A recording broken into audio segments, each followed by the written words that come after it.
آپ کے تمام مکاتب فکر کے علماء اہل حدیث کو میں چھوڑ دیتا ہوں، بیچ میں سے اہل تشیع کو بھی، بریلوی اور دیوبندی اپنے ممبروں سے کیا سلطان باہو صاحب کا یہ شعر نہیں پڑھتے؟ مرشد دا دیدار میں باہو منو لکھ کروڑا حجاں ہوں، مرشد دا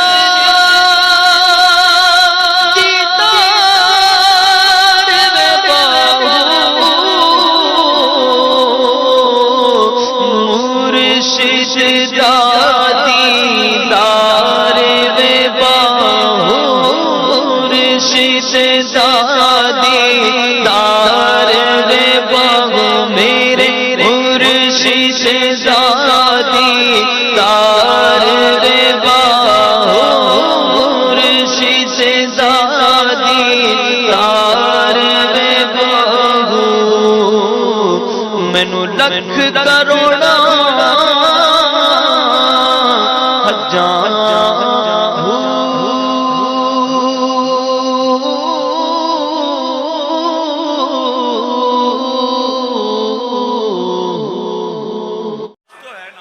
سلطان باہو کہہ رہے ہیں یہ تو کچھ تو ہے نا کچھ۔ تو میں نے اپنے ابو کو کہا کہ یہ شعر جو ہے نا ان کے گاٹے مولویوں کے فٹ ہوگا۔ اچھا یہ میری پھر کرامت 2 دن بعد ظاہر ہوئی، مجھے نہیں پتا تھا نہیں کرامت ہو گئی ہے۔ 2 دن بعد رانا ثناء اللہ صاحب سے جب فیڈ بیک لی گئی تو انہوں نے یہی شعر پڑھ دیا کہ مرشد دا دیدار میں باہو منو لکھ کروڑا حجاں ہوں۔ تے میرے بھائی تو رانا صاحب کو تو ہم بعد میں کرتے ہیں، پہلی بات تو ہم یہ کریں گے کہ یہ جو تھنکنگ ہے اور یہ بد عقیدگی جو ہے یہ کہاں سے نکلی ہوئی ہے؟ ان سارے بزرگوں کے بارے میں آپ بڑے پازیٹیو ہیں، ہم تو ان بزرگوں کو آن ہی نہیں کرتے نا، ہم تو کہتے ہیں پتہ نہیں ان کی کتابیں ہیں یا نہیں ہیں، ان کے شعر ہیں یا نہیں ہیں، وہ اللہ کے پاس جا چکے، اللہ کو پتہ ہے وہ کدھر ہے، ٹھیک ہے جی۔ اگر اچھے مال کیے تو اللہ کی جنتوں میں ہوں گے، برے ہو کیے ہوئے تو اللہ تعالیٰ ان کے ساتھ معاملہ کرنے والا ہے، ہمیں تو کوئی لینا دینا نہیں ان کے ساتھ۔ ہم یہ کہتے ہیں کہ یہ سب سے پہلے تو ان بزرگوں کے اشعار سے اعلان برات کریں۔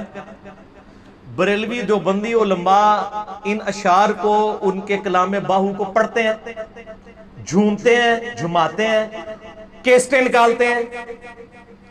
ہم تو کہتے ہیں کہ ان بزرگوں سے اعلان برات اس حوالے سے کریں، آپ کہہ دیں کہ ان کی کتابیں ہی نہیں ہیں، لیکن ان کو تو پتہ ہے کہ انہی کی کتابیں ہیں، وہ اعلان برات نہیں کر سکتے۔ تو سر پھر رانا صاحب کی جو سٹیٹمنٹ ہے نا، اس سے پہلے تو آپ اپنے بزرگوں کے اوپر توبہ پیش کریں اور ان کتابوں چھاپنے والوں کے اوپر کہ جنہوں نے یہ کلمات چھاپے ہیں کہ مرشد دا دیدار میں باہو منو لکھ کروڑا حجاں ہوں۔ ہم یہ پوچھتے ہیں یہ رانا صاحب نے تو ایک حج کی بات کی ہے، آپ کے بزرگوں کے اشعار میں تو لکھاں کروڑا حجاں ہوں ملتا ہے۔ تو ایک فتویٰ اگر رانا صاحب پہ ہے تو لاکھ کروڑ فتوے پھر انہوں نے ہونے چاہیے رہے۔ بال رانا صاحب کے لیے ہم کہیں گے کہ آپ ان بزرگ بابوں کی تقلید چھوڑ دیں اور اللہ رسول کی طرف آئیں، اور رانا صاحب پہ فتویٰ لگانے والوں کو یہ بات لاکھ کروڑ دفعہ ہم کہتے ہیں، رانا صاحب کو تو ایک دفعہ کہیں گے کہ انہوں نے ایک آج کی بات کی ہے۔ جو مخالفین ہے وہ کہتے ہیں مرشد دا دیدار میں باہو منو لکھ کروڑا حجاں ہوں، میں اپنے پیر کی زیارت کر دوں مجھے 1,00,000 کروڑ حجوں کے برابر ہے۔ تو ہم ان کے مخالفین علماء پہ 1,00,000 اور 1 کروڑ توبہ پیش کرتے ہیں، اور رانا صاحب پہ 1 توبہ پیش کرتے ہیں۔ انہوں نے ایک ہی حج کی بات کی تھی، ایک حج کی، تو 1 توبہ رانا صاحب پہ پیش کرتے ہیں۔ انشاءاللہ 1,00,000 کروڑ توبہ جب یہ کر لیں گے نا، رانا صاحب تو بہت پہلے تیار ہو جائیں گے، بلکہ شاید یہ ویڈیو دیکھنے کے بعد ہی وہ انشاءاللہ تیار ہو جائیں گے، اور ہماری ویڈیوز ان سب تک پہنچتی ہیں۔ تو جنہوں نے کہا کہ جی خانہ کعبہ طواف کے لیے آ جاتا ہے اور کعبہ زیارت کے لیے جاتا ہے، اور یار بخاری مسلم اٹھا کے دیکھیں، قرآن میں سورۃ الفتح میں آتا ہے کہ جب مشرکین عرب نے نبی علیہ السلام کو صلح حدیبیہ کے موقع پر روک لیا اور نبی کا طواف کرنے تو کعبہ کوئی نہیں آیا، صحابہ تو وہاں روتے رہے، اور آپ کے بزرگوں کا طواف کرنے کے لیے، ان کی زیارتیں کرنے کے لیے کعبہ آتا ہے، اور جھوٹ مار دے ہو، ایک سے ایک بڑا جھوٹ لکھا ہوا ہے۔ تو وہ تو سارے چھاپ رہے ہیں۔ رانا صاحب کی میں تو بڑا خوش ہوں اس سٹیٹمنٹ کی وجہ سے، سانو تو موقع چاہیے ہوتا ہے انٹری مارنے کا، کیوں؟ ہم چاہتے ہیں اچھا دماغ کھلا، اب مولویوں نے خود بول کے کہہ دیا کہ جی یہ بڑی گستاخی ہے حج کی، اس طرح نہیں کہنا چاہیے کسی کے دیکھنے کو۔ تو سر تواڈے بزرگ بابا نے دیکھنے نو 1,00,000 کروڑ حج کہنے والا ہے، 1,00,000 کروڑ دفعہ گستاخ ہے۔ تواڈے فتوے تانوں فٹ ہون گے، آپ کے فتوے آپ کے اوپر خود فٹ ہوں گے۔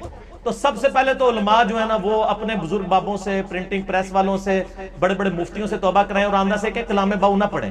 ہم تو کہتے ہیں کلام باؤ میں تو شرک اتنا زیادہ ہے. تو باؤ کہتے ہیں بیڑا اڑیا میرا وچ خبراں دے جتھے مچھوی نہ بندے ڈر کے ہو. وہ تو کہتے ہیں سن فریاد پیران دیا پیرا میری فریاد سنی کن دھر کے ہو، بیڑا میرا وچ کھپراں دے جتے مچ بھی نہ بیندے ڈرتے. وہ شیخ عبدالقادر جیلانی کہتے ہیں کہ پیروں کے پیر تو میری فریاد کو پہنچ. اور قرآن کیا کہہ رہا ہے؟ ایاک نعبد و ایاک نستعین.